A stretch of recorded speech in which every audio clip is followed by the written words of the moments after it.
এতদিন তো আমরা দেখেছি চোর চুরি করে আর পুলিশ তাদের শাস্তি দেবার জন্য তাদের পিছু লাগে, কিন্তু আজকের গল্প মোটেও এমন না।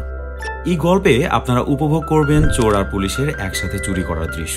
আসলে পুলিশ চাচ্ছিল একটি বিশেষ মিশন কমপ্লিট করতে, কিন্তু বিশেষ এই মিশনটি কমপ্লিট করার জন্য পুলিশ ডিপার্টমেন্টে খুব একটা দক্ষ কেউ ছিল না।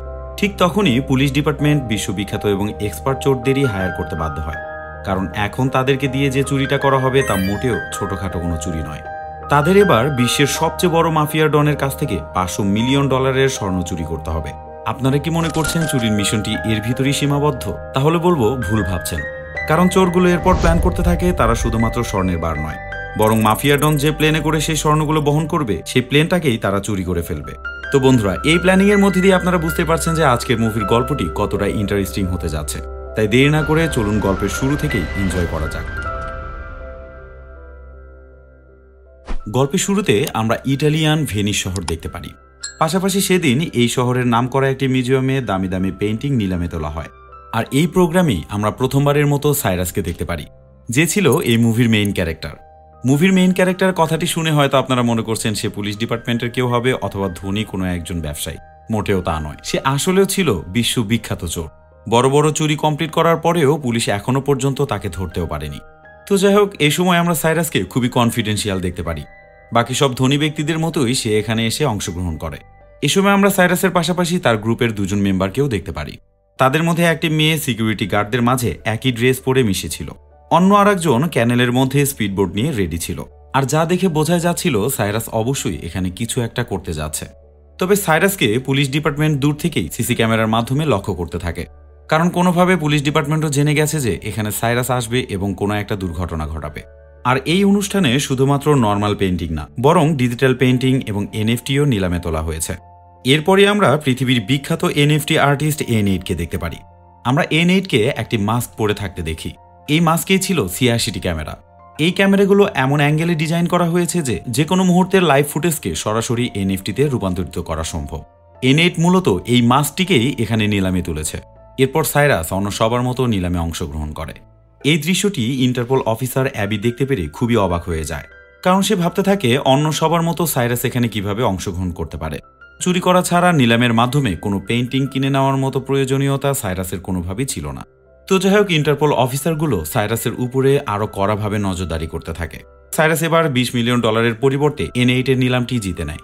তবে এ সময় সে লিফট নামের ওয়ার্ডটি ব্যবহার করে তার গ্রুপের সকল ব্যক্তিদেরকে সিগন্যাল দিতে থাকে। আর লিফট বলতে বোঝায় কোনো কিছু চুরি করা। তবে এখানে একটি প্রশ্ন তৈরি হয় যে সাইরাস তো সকল প্রকার নিয়ম মেনেই সেই নিলামটি জিতেছে, তবে সে চুরি করার সিগন্যালটি কেন দিচ্ছে? সে কি বা এখন চুরি করতে চাচ্ছে? এই বিষয়টির উত্তর মিলবেই এর পরবর্তী দৃশ্যেই। সাইরাসের সিগন্যাল পেয়ে তার গ্রুপ মেম্বার সেখানকার ফায়ার অ্যালার্ম বাজিয়ে দেয়। তখন ভয় পেয়ে সেখানকার সকল মানুষ এদিক ওদিক ছোটাছুটি করতে থাকে। আর এ ফাঁকে যে মেয়েটি সিকিউরিটি গার্ডদের মাঝে লুকিয়েছিল সে N8 এর সিকিউরিটি নিশ্চিত করার নাটক করে তাকে সেখান থেকে সরিয়ে নেয়। এ সময় সাইরাস সবার সামনে নাটক করতে থাকে যে আমি যেহেতু নিলামটি জিতেছি সুতরাং N8কে আমি সাথেই নিয়ে যাব, যার কারণে N8 তার কথা শুনতে বাধ্য হয়। সে রীতিমতো সাইরাসের সাথে স্পিডবোটে গিয়ে ওঠে। এসব কিছু ছিল সাইরাসের পূর্ব পরিকল্পিত। সে তার গ্রুপের সাথে N8কে নিয়ে সেখান থেকে পালাতে শুরু করে। এতক্ষণে ইন্টারপোল এজেন্ট অ্যাবিও সবকিছু বুঝতে পেরে সেখানে পৌঁছে যায়। তারা সেখানে গিয়ে নিশ্চিত হয় যে N8কে অলরেডি সাইরাস নিয়ে গেছে। এরপর অ্যাবি সেখানকার একটি স্পিডবোট নিয়ে সাইরাসের পিছু লাগতে থাকে। এ সময়ে সাইরাসের গ্রুপে থাকা সে মেয়েটির খেলা আমরা দেখতে পারি। যে মেয়েটি সিকিউরিটি গার্ডের মাঝে লুকিয়েছিল সে ছিল একজন এক্সপার্ট হ্যাকার। সে তার হ্যাকিং স্কিলকে কাজে লাগিয়ে সেই ক্যানালের বিভিন্ন কিছু ওপেন করতে থাকে, যার ফলে ইন্টারপোল অফিসারগুলো অনেকটাই বাধাপ্রাপ্ত হয়। সাইরাসের গ্রুপ এই চান্সে অনেক দূরে এগিয়ে যায়। একটা সময় তারা সেই ক্যানালের মেইন ডিভাইডার অ্যাক্টিভ করে অন্য প্রান্তে চলে যায়। তবে পুলিশ অফিসারগুলো ঠিক যখনই সেটা পার হতে যায় তখন এই ডিভাইডারের পথ বন্ধ হয়ে যায়, যার কারণে পুলিশগুলো তাদেরকে আর কোনোভাবেই ধরতে পারে না। এরপরে অ্যাবি তার ডিপার্টমেন্টে জানিয়ে দেয় যে N8 অলরেডি মিসিং। তবে এখানে একটি মজার ব্যাপার হলো N8 এত কিছুর পরেও বুঝতে পারছিল না যে তাকে কিডন্যাপ করা হয়েছে। গল্পের এই সময়ে আমরা সাইরাসের গ্রুপের আরও দুজনকে দেখতে পারি, যারা রীতিমতো লন্ডনের একটি আর্ট গ্যালারির সিস্টেম ক্র্যাশিং এর মাধ্যমে বিখ্যাত আর্টিস্ট ভ্যান গগের একটি দামি পেইন্টিং চুরি করে। আর এভাবে একই দিনে তারা দুটি চুরিতেই সফল হয়। এ সময় আমরা সাইরাসের গ্রুপের সবার পরিচয় পেয়ে যাই। যেমন মুভির শুরুতেই আমরা যে দক্ষ হ্যাকারকে দেখেছিলাম তার নাম ছিল মিসুন। ক্যামিলা নামের এই মেয়েটি দুর্দান্ত ড্রাইভার এবং পাইলট। এরপর আমরা ম্যাগনাসকে দেখি। চোর গ্রুপের এই সম্মানিত ব্যক্তিটার একটাই কাজ ছিল, যে কোনো লক ব্রেক করা। বাংলা কথা যে কোনো প্রকার তালা ভাঙাই তার কাজ ছিল। সবশেষে আমরা লুককে দেখতে পারি, সে একজন ইঞ্জিনিয়ার। মূলত এদেরকে নিয়েই সাইরাস এখন খুবই শক্তিশালী এবং সুনামধন্য চোর হয়ে উঠেছে। তো যাই হোক, এরপর আমরা দেখতে পারি সাইরাস তার টিম সহ N8কে তার জাহাজে নিয়ে আসে। আর একই দিনে দুটি বড় সাফল্যের জন্য তারা সেলিব্রেশন করতে থাকে।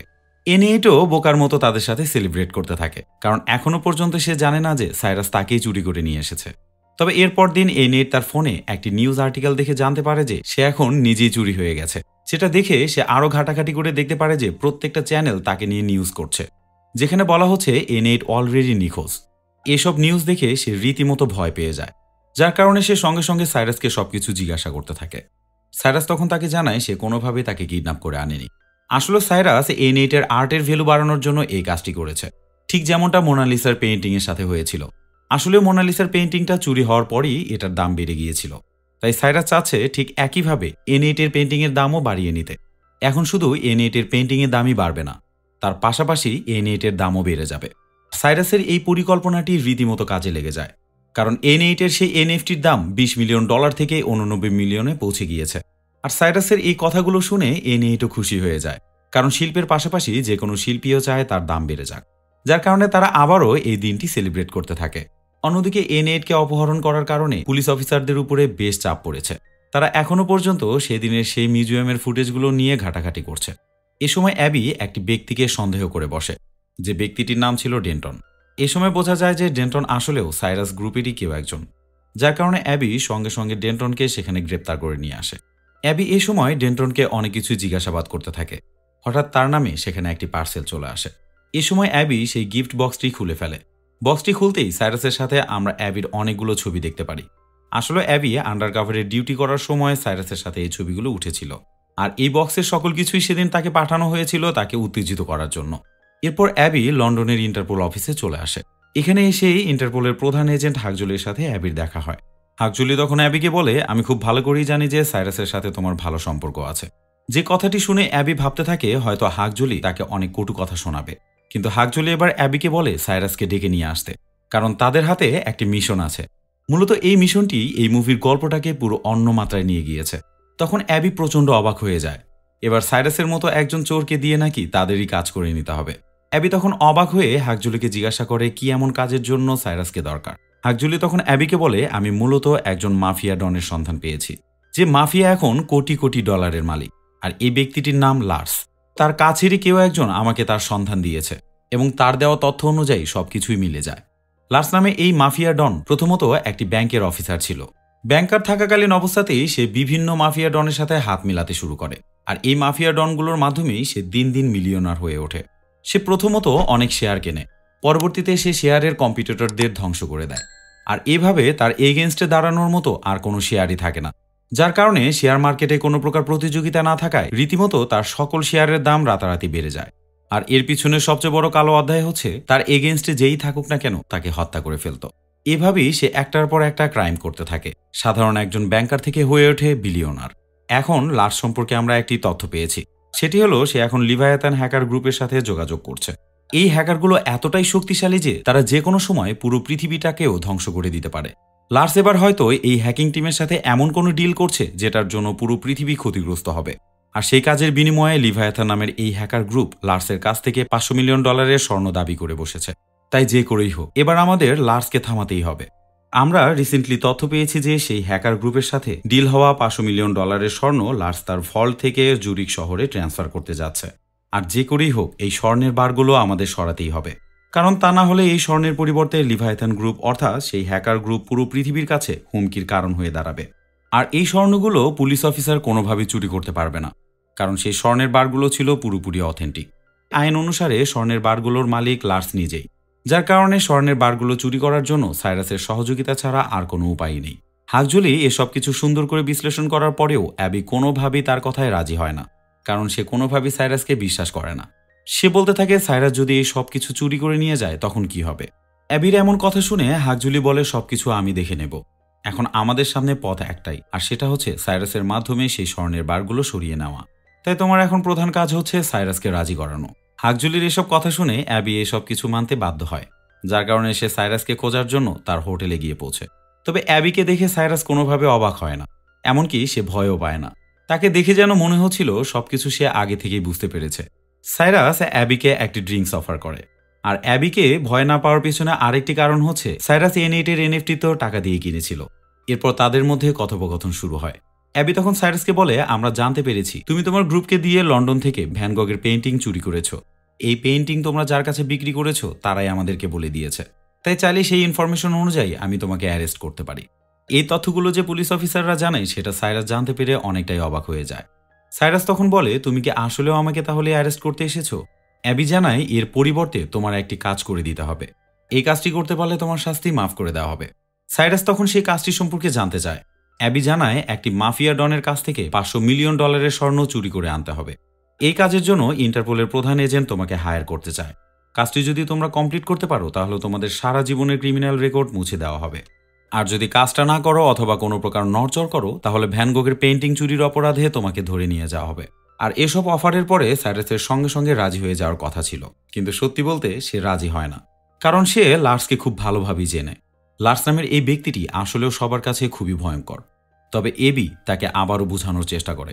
একসময় সাইরাস এবির কথায় রাজি হতে বাধ্য হয়। সাইরাস তখন অ্যাবিকে বলে, আমার একটি শর্ত আছে, যদি সেই শর্ত মানো তাহলে আমি সঙ্গে সঙ্গে রাজি হয়ে যাব।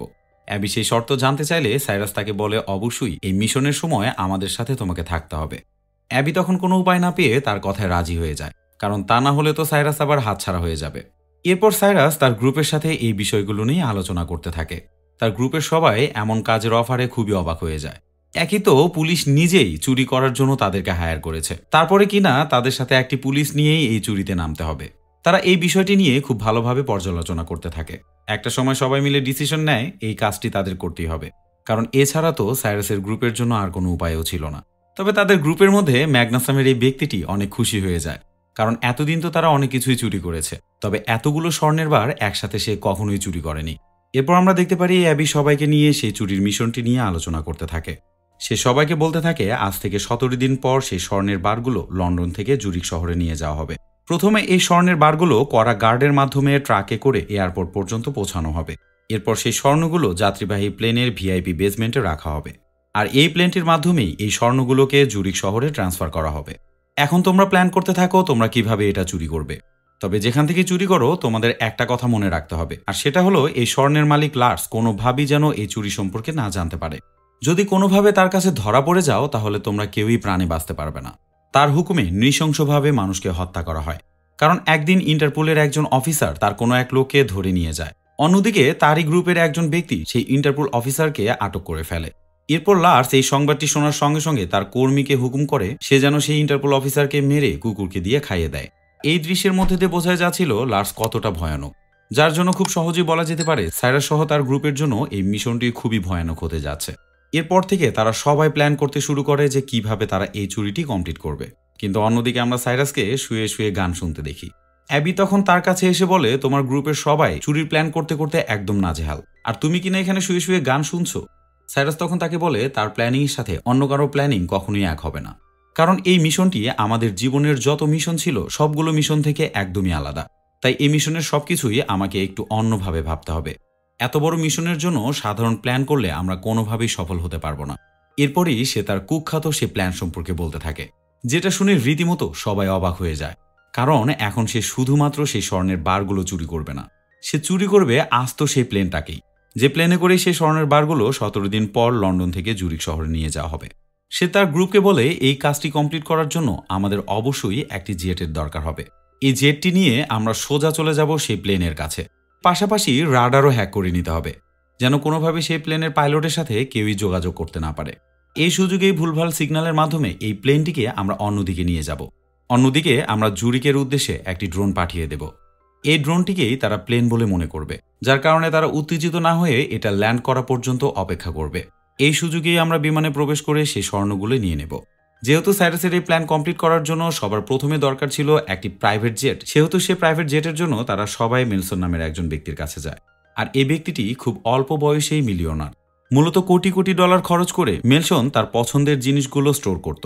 মুভি শুরুর দিকে N8 এর সেই নিলামে সে নিজেও উপস্থিত ছিল।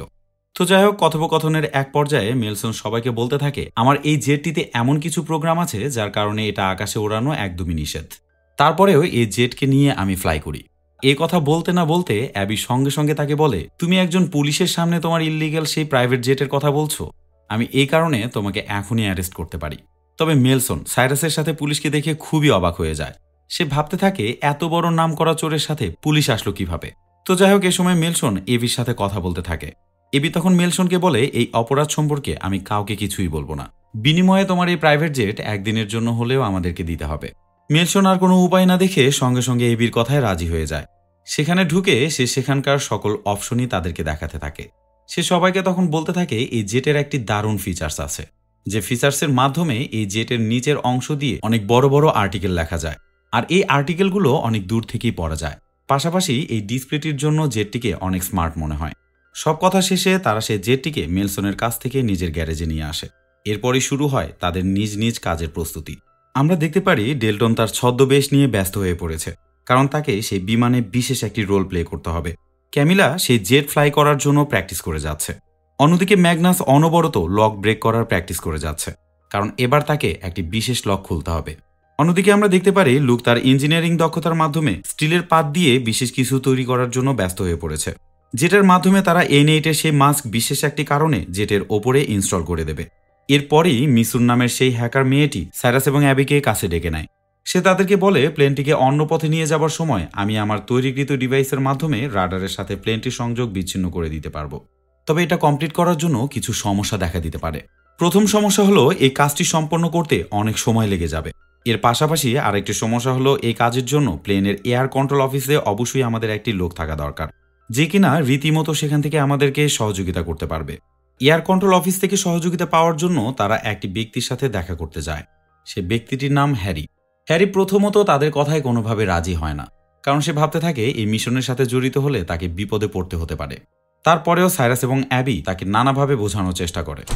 শেষ পর্যন্ত তারা তাকে $1 মিলিয়ন অফার দিয়ে বসে। $1 মিলিয়ন কথা শোনা মাত্রই হ্যারি নামের এই সুফি ব্যক্তিটি সঙ্গে সঙ্গে রাজি হয়ে যায়। এর মধ্যেই হাকজুলি কল করে তাদেরকে ডেকে বসে।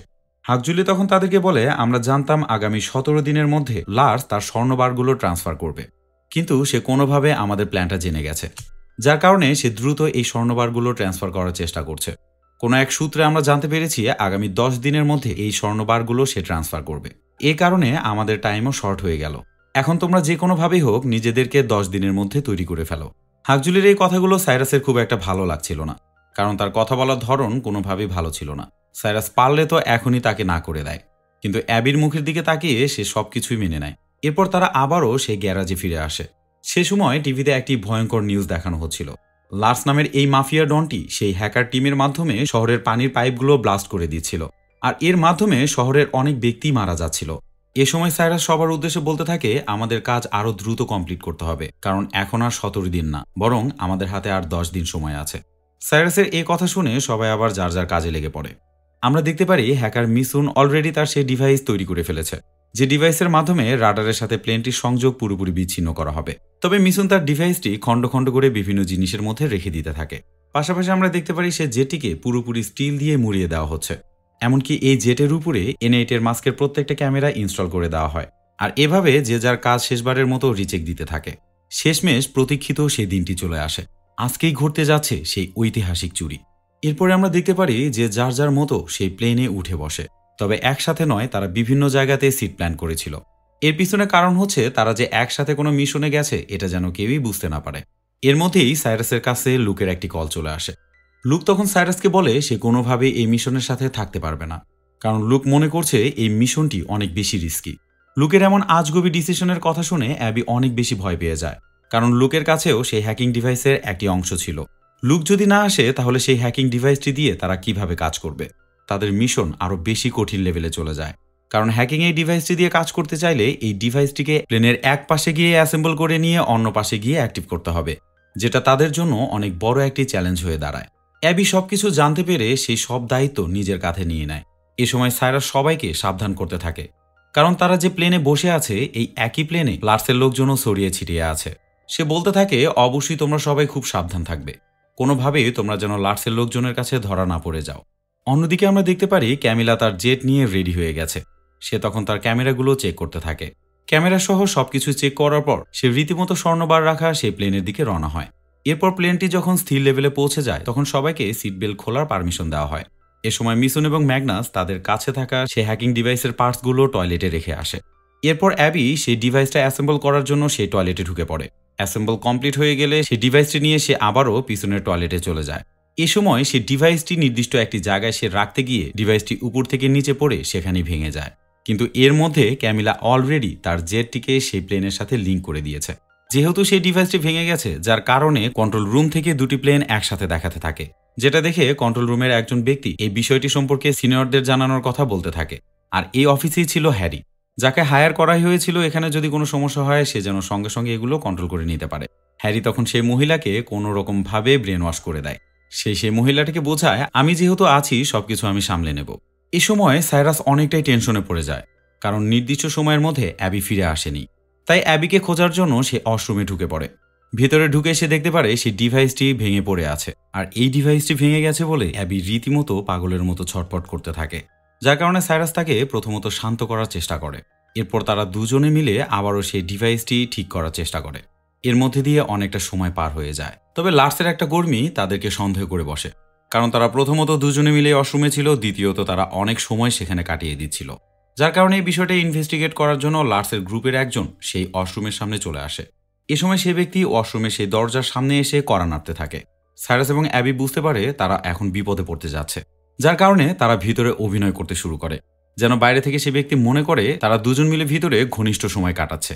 অন্যদিকে তাদের এই ঘনিষ্ঠ হওয়ার আওয়াজের মধ্যে দিয়েই তারা দুজন মিলে এই ডিভাইসটিকে কোনো রকম ঠিক করে ফেলে। ডিভাইসের একটি বাটনে ক্লিক করা মাত্র সেই ডিভাইসটি কাজ করতে শুরু করে। এতে রাডারে থাকা দুইটি ফ্লাইং অবজেক্টের ভিতরে একটি ফ্লাইং অবজেক্ট ভ্যানিশ হয়ে যায়। এই কাজ শেষ হয়ে যাওয়ার পর অ্যাবি এবং সাইরাস সেই ওয়াশরুম থেকে বেরিয়ে আসে। তখনও পর্যন্ত সেই ব্যক্তির সামনে তারা এমনভাবে অভিনয় করছিল যেন সবেমাত্র তারা ঘনিষ্ঠ সময় কাটিয়ে আসলো। এ সময় হ্যারি প্লেনের কন্ট্রোল রুম থেকে পাইলটকে কল করে বসে। সে পাইলটকে জানায় জুরিক শহরে যাওয়ার আবহাওয়া এখন খুবই খারাপ হয়ে গেছে, তাই জুরিক শহরে না গিয়ে পার্শ্ববর্তী কোনো এলাকায় ল্যান্ড করাটাই সবচেয়ে ভালো হয়। সঙ্গে সঙ্গে পাইলটটি সেই প্লেনটিকে পার্শ্ববর্তী এয়ারপোর্টের দিকে ঘুরিয়ে নেয়। এই ফাঁকে ক্যামিলা তাদের পরিকল্পনা অনুযায়ী সেই ড্রোনটিকে উড়িয়ে দেয় জুরিক শহরের দিকে, যেন এয়ার কন্ট্রোলিং অফিস থেকে এই ড্রোনটিকেই তারা প্লেন ভাবতে শুরু করে। অন্যদিকে তারা হ্যাকিংয়ের মাধ্যমে সেই প্লেনটিকে তারা পুরোপুরি রাডারের সিগন্যাল থেকে গায়েব করে দিয়েছে। এভাবেই আকাশে উড়ছিল তিনটি ডিভাইস, একটি ড্রোন, একটি জেট আর একটি হচ্ছে স্বর্ণে ভর্তি প্লেন। কিন্তু প্লেনের কন্ট্রোল রুম থেকে শুধুমাত্র একটি ডিভাইসই দেখা যাচ্ছিল, আর সেটাকে তারা তাদের ফ্লাইটের প্লেনটিকে মনে করছিল। এরপর আমরা সেই প্লেনের ডেন্টনকে দেখতে পারি। প্লেনের মধ্যে সে রোগী হিসেবে উঠেছিল, যার কারণে সে তার সাথে অক্সিজেন ক্যারি করছিল। এ সময় সে অসুস্থতার নাটক করে এয়ার হোস্টেসকে কাছে ডেকে নেয়। এই সুযোগে সে অক্সিজেন সিলিন্ডারটি ম্যাগনাসের হাতে তুলে দেয়। ম্যাগনাস এরপর সেই কাঙ্ক্ষিত জায়গাতে পৌঁছে যায়। সে রীতিমতো তার প্রয়োজনীয় জিনিসপত্র নিয়ে সেই ভল্ট খোলার কাজে ব্যস্ত হয়ে পড়ে। তবে এ সময়ে লার্সের লোকেরা বিমানটির লোকেশন চেঞ্জ হওয়ার কারণে বুঝে ফেলে যে কিছু একটা সমস্যা হচ্ছে, যার কারণে তারা তাদের খণ্ড খণ্ড করে রাখা বন্দুকগুলোকে জুড়তে শুরু করে। লার্সের লোকেদের তড়িঘড়ি দেখে সাইরাস সবকিছু বুঝে ফেলে যে তারা এখন ধরা পড়তে যাচ্ছে। ম্যাগনাস তারপরেও তার দক্ষতার সকল শক্তি দিয়ে খুবই দ্রুততার সহিত সেই ভল্টটি খোলার চেষ্টা করে যাচ্ছিল। তবুও সত্য কথা বলতে এখনও পর্যন্ত ম্যাগনাসের সেই ভল্টটি খোলার জন্য বেশ সময় লেগে যাবে। সাইরাস তখন কিছু সময় নষ্ট করার জন্য লার্সের লোকজনদের সাথে ফাইট করতে শুরু করে। তবে সাইরাস এবং অ্যাবির কাছে তো কোনো অস্ত্রই ছিল না, যার কারণে কিছুক্ষণ ফাইট করতেই লার্সের লোকজন তাদেরকে গান পয়েন্টে নিয়ে নেয়। তবে এই সময়ের মধ্যে সেই প্লেনটি পার্শ্ববর্তী একটি ছোট্ট এয়ারপোর্টে ল্যান্ড করতে শুরু করে। রানওয়েটি খুবই ছোট থাকার কারণে প্লেনটি সেখানে ল্যান্ড করতে পাইলটদের খুবই কষ্ট হয়ে যায়। তবে এত ভুলভাল কাজের মধ্যে দিয়ে একটি সুসংবাদ হলো, ম্যাগনাস অলরেডি সেই ভল্টটি খুলতে সক্ষম হয়েছে। মুভির এই সময়ে আমার কাছে মনে হচ্ছিল সাইরাসের প্রত্যেকটা পরিকল্পনার মধ্যেই সমস্যা দাঁড় হয়ে যাচ্ছিল। কখনো কখনো তাদের ভুলের জন্য সাকসেসফুল হতে পারছিল না, কখনো বা আবার অন্য কারোর জন্য। তবে মজার ব্যাপারটি হচ্ছে এই সব ভুলের মধ্যেও সাইরাসের একটি নির্দিষ্ট পরিকল্পনা ছিল, আর সেই মজার বিষয়টি কি ছিল সেটা আমরা কিছুক্ষণের মধ্যেই জানতে পারবো। তো যাই হোক, ম্যাগনাস ভল্টটি খোলার সঙ্গে সঙ্গে লার্সের লোকজন এসে তাকেও গান পয়েন্টে নিয়ে নেয়। আনন্দটা তারও আর বেশিক্ষণ করা হয় না। এর মধ্যে লার্সের লোকজন লার্সকে কল দিয়ে সবকিছু জানিয়ে দেয়। সবকিছু শুনে লার্স 1 ঘন্টার মধ্যে স্বর্ণ বারগুলো নিয়ে তার দেওয়া লোকেশন অনুযায়ী তার লোকজনদেরকে পৌঁছে যেতে বলে। তখন লার্সের সেই লোকটি ভাবতে থাকে এই জায়গা থেকে 1 ঘন্টার মধ্যে কিভাবে দেওয়া সেই লোকেশন অনুযায়ী পৌঁছা সম্ভব হবে। তখন সে ক্যামিলার আনা সেই জেটের মাধ্যমে সেখানে পৌঁছানোর চিন্তা করে। ক্যামিলা তখন তাকে জানায় আমার জেটটি কোনোভাবেই এত ভারী বহন করতে পারবে না। লার্সের লোকটি সঙ্গে সঙ্গে তাকে বন্দুক তাক করে বসে। এরপর আমরা দেখতে পারি তারা রীতিমতো যাত্রা শুরু করেছে। ক্যামিলা তখন বুঝতে পারে স্বাভাবিকভাবে তাদের হাত থেকে কোনোভাবে বাঁচা সম্ভব না। সে এ সময় বুদ্ধি এঁটে একটি বাটনে ক্লিক করে পুরো জেটটিকে ভাইব্রেট করতে শুরু করে।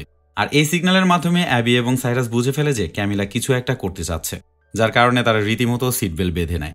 এরপরে আমরা দেখতে পারি ক্যামিলার দুর্দান্ত ড্রাইভিং স্কিল। এরপর জেটের স্পিড সে বাড়াতে শুরু করে। অতিরিক্ত স্পিডের কারণে জেটের গায়ে থাকা স্টিলের পাতগুলো উড়ে যেতে থাকে, যার কারণে রাডারে আবারও একটি ফ্লাইং অবজেক্ট ধরা পড়ে। এদিকে ইন্টারপোলের প্রধান এজেন্ট হাকজলি সেই জেটের অপেক্ষায় বসে থাকে, কিন্তু সময় তো অনেকটাই পার হয়ে যাচ্ছে। তাদের প্ল্যান মোতাবেক এতক্ষণে তো সেই জেটটা সেখানে পৌঁছে যাওয়ার কথা ছিল।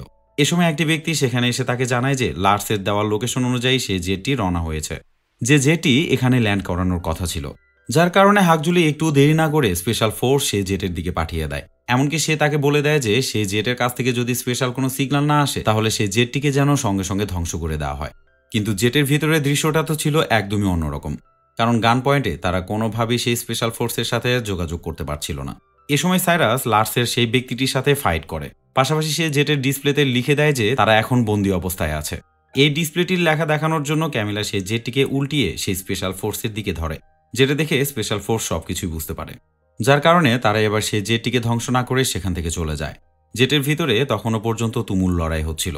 অন্যদিকে আমরা দেখতে পারি লার্সের কাছে লিভায়াতান গ্রুপের লোকজন চলে এসেছে, অর্থাৎ সেই হ্যাকার গ্রুপ চলে এসেছে।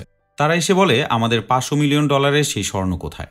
লার্স তখন অনেকটাই টেনশনে পড়ে যায়, কারণ এখনও পর্যন্ত স্বর্ণের বার তো তার কাছে পৌঁছেনি। সময় মতো স্বর্ণের বার না পাওয়ার জন্য হ্যাকার গ্রুপের একজন রীতিমতো তাকে থ্রেট দিতে থাকে। সে বলতে থাকে স্বর্ণের বার যদি হাতে না পাই তাহলে তোমার সবগুলো ব্যাংক অ্যাকাউন্ট আমরা খালি করে দেব। হ্যাকার গ্রুপের এইসব কথা শুনে লার্স তাদেরকে ঠান্ডা হতে বলে। সে বলে খুব অল্প সময়ের মধ্যে স্বর্ণের বারগুলো তোমাদের হাতে তুলে দিব। অন্যদিকে সে জেটের ভিতরে ফাইট চলতেই থাকে। ক্যামেলা এ সময় তার হাতের মাধ্যমে সর্বোচ্চ প্রেসার ক্রিয়েট করে, এতে লার্সের একজন লোক সেখানে অজ্ঞান হয়ে যায়। এই বিষয়টি একদিক থেকে সুবিধার হলেও ক্যামিলার হাত মারাত্মকভাবে ইনজিউর্ড হয়ে যায়, যার কারণে সে জেটটি খুবই দ্রুত নিচের দিকে যেতে শুরু করে। এ সময় সাইরাস এবং অ্যাবি লক্ষ্য করে যে ক্যামিলা কোনোভাবেই ল্যান্ড করাতে পারছে না, যার কারণে তারা দুজন মিলে লার্সের দেওয়া লোকেশন অনুযায়ী সেই জেটটিকে এলোমেলো ল্যান্ডিং করে বসে। এভাবে তারা একটি বড় অ্যাক্সিডেন্টের হাত থেকে বেঁচে গেলেও স্বর্ণর বারটি সোজা লার্সের সামনে গিয়ে পড়ে। এই দৃশ্যই বুঝিয়ে দেয় যে তারা এই মিশনে কোনোভাবেই সাকসেসফুল হতে পারেনি। মিশন না হয় ইনকমপ্লিট হয়ে পড়ে থাকলো। লার্স এবার তাদের অবস্থায় বা কি করবে? তো যাই হোক, তারা বিমান থেকে বের হওয়ার সঙ্গে সঙ্গে লার্স সহ তার লোকজন তাদেরকে গান পয়েন্টে নিয়ে নেয়।